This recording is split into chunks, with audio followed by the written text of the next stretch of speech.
Talo na yung putol.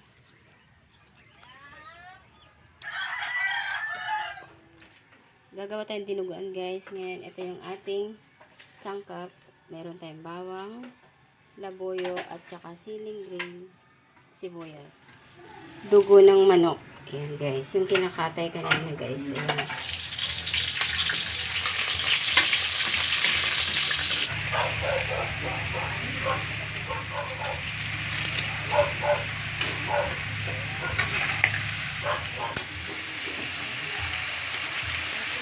Ayan, lagyan natin ng toyo. Para lalong maging black. Lagyan natin yung dugo ng manok guys.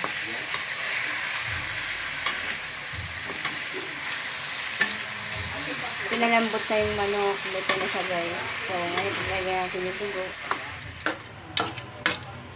Kunti lang dugo ng ano, no? Pero kulay na kulay. Hindi siya masabaw. So, okay na. Okay na yun guys. Luto na. So, pwede na. Okay guys. Luto na yung ating ulam guys. Thank you for watching.